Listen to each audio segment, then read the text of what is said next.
Assalamualaikum warahmatullahi wabarakatuh. Nama saya Arga Dwi Ranta. Saya sekolah di SMA Negeri 1 Sabau. Saya membuat video ini tentang materi teks eksplanasi yang dibimbing oleh Bu Bismi Rahyati SPD. Langsung saja kita masuk ke videonya.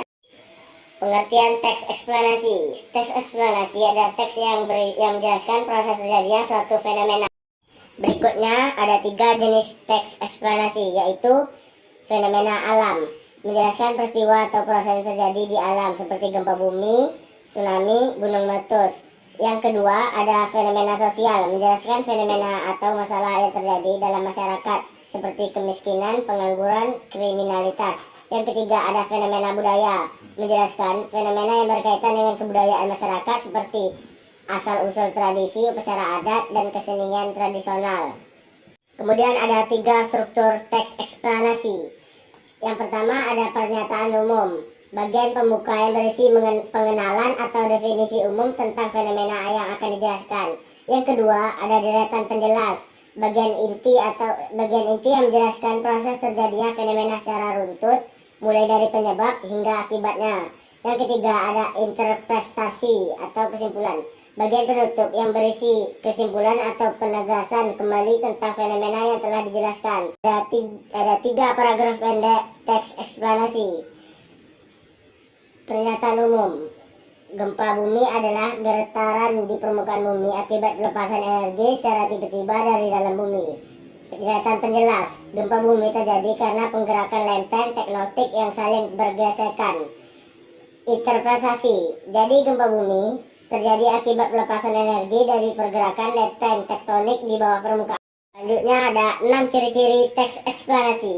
Yang pertama ada bersifat faktual. Informasi yang disajikan harus berdasarkan fakta yang benar dan dapat dipertanggungjawabkan, bukan opini atau imajinasi.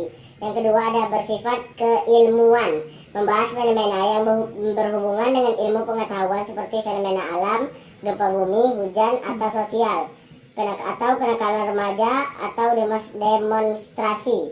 Yang ketiga ada bersifat informatif, bertujuan memberikan informasi dan menjelaskan suatu kejadian, bukan untuk mempengaruhi atau membujuk membaca atau setuju.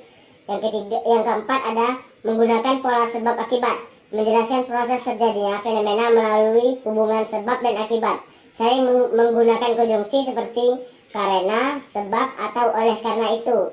Yang kelima ada fokus pada hal umum, tidak berfokus pada partisipan manusia secara pribadi, melainkan pada fenomena atau peristiwa yang bersifat umum.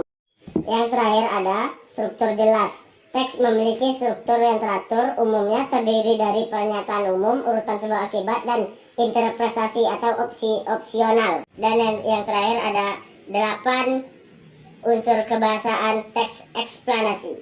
Yang pertama ada kalimat pasif, adalah kalimat yang subjeknya dikenai perbuatan atau proses. Contoh kata dibentuk, dihasilkan. Contoh kalimat tsunami dibentuk oleh gempa bumi di dasar laut. Yang kedua ada konjungsi kausalitas, adalah kata hubung yang menyatakan hubungan sebab akibat. Contoh kata karena, sehingga, sebab. Contoh kalimat banjir terjadi karena hujan deras sehingga sungai meluap. Yang ketiga ada konjungsi temporal, adalah kata hubung yang menunjukkan urutan waktu kejadian. Contoh kata kemudian, setelah itu, selanjutnya. Contoh kalimat pertama gempa terjadi, kemudian gelombang laut naik. Yang keempat ada kata benda, abstrak atau konkret. Adalah kata yang menyebutkan fenomena, proses, atau abstrak atau benda nyatanya atau konkret. Contoh kata abstrak, fenomena, proses. Contoh kata konkret, awan, air, gunung. Contoh kalimat fenomena evaporasi, menyebabkan pembentukan awan.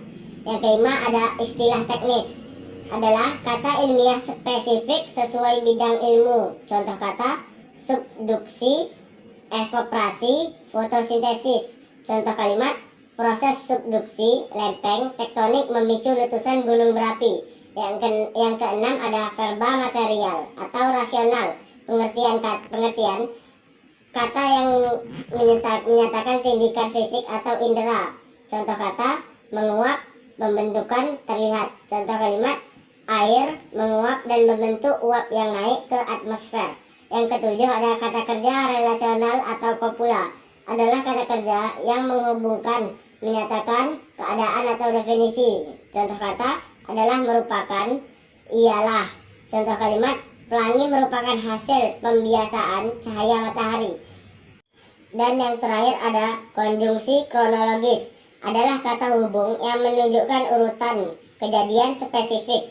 Contoh kata kemudian, setelah itu, berikutnya. Contoh kalimat kemudian air laut surut, setelah itu gelombang besar menerjang pantai.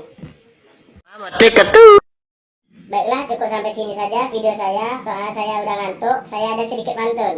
Pisang masak dimakan kera, pisang dimakan di tempat sekelam. Sampai penghujung video ini kami tutup dengan salam. Assalamualaikum warahmatullahi wabarakatuh.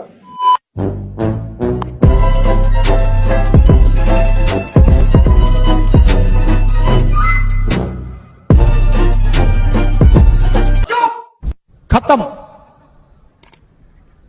Bye bye, tata, good bye.